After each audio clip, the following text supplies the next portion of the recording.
Good evening and welcome to the channel's studios here in London with your international news around the world in 5. President Donald Trump says the latest strikes by the US hit Iran very hard, adding that the attacks were in honor of 3 US soldiers killed in recent days, 2 in Jordan, 1 in Iraq. In the early hours of Monday, US Central Command said it had launched a new wave of strikes for the consecutive night as explosions were heard across Iran.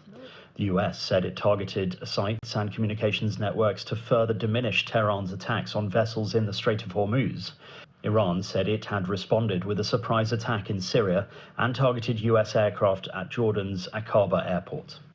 Scores of people are feared to have drowned after a passenger ferry capsized off the coast of Guyana on Saturday night local time.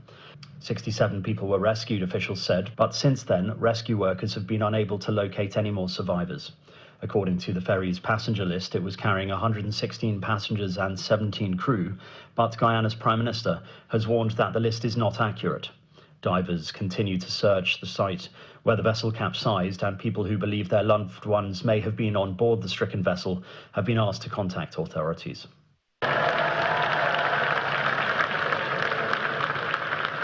Andy Burnham has become the UK Prime Minister after being invited to form a government by the King at Buckingham Palace. He becomes the UK's 7th Prime Minister in just over a decade.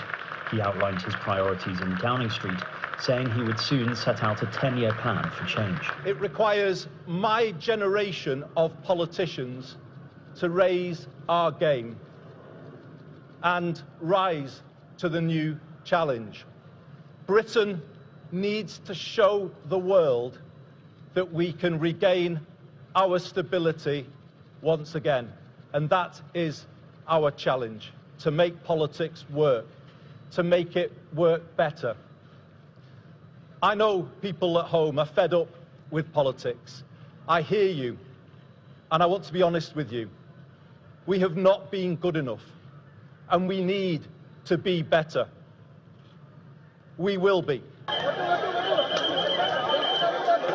Police in India's capital Delhi are clearing a site where the Cockroach Janta Party had been sitting in protest since June. Thousands of people turned up in central Delhi for a protest called by the Cockroach Janta Party, demanding reforms to the education system.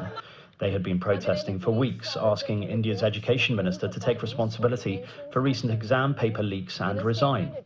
The government so far had allowed them to protest, though the minister last month called the CJP the B team of disruptive elements. Meanwhile, at least 25 people have died in floods and landslides caused by torrential rain across northern and northeastern India over the weekend, with more rain predicted over the next few days. At least 15 people were killed in separate rain-related incidents in Rajouri and Doda districts in Jammu and Kashmir, while several others were reported missing. In the northeastern state of Nagaland, multiple landslides triggered by persistent rains killed 9 people, and rescue teams have recovered 4 bodies. Hong Kong's security chief has warned booksellers they are responsible for ensuring the titles on their shelves do not endanger national security, a day after police arrested 5 people linked to 2 independent bookshops. Officers raided Have a Nice Stay, a shop founded by a group of former journalists, and the long-running Greenfield bookstore, in what was the 3rd round of arrests targeting independent booksellers in 4 months. A collection of poems, some scribbled on slips of paper between food deliveries, has won Wang Jibing one of China's top literary honors.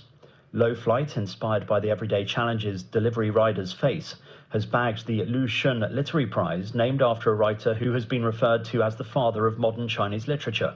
Wang, who became a delivery rider around 2019, gained traction on social media for his poems and essays.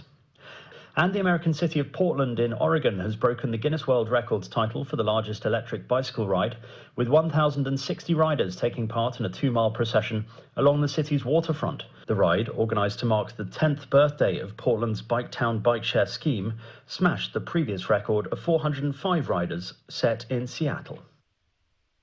And that's your international news around the world in 5. Now back to the channel's studios in Lagos.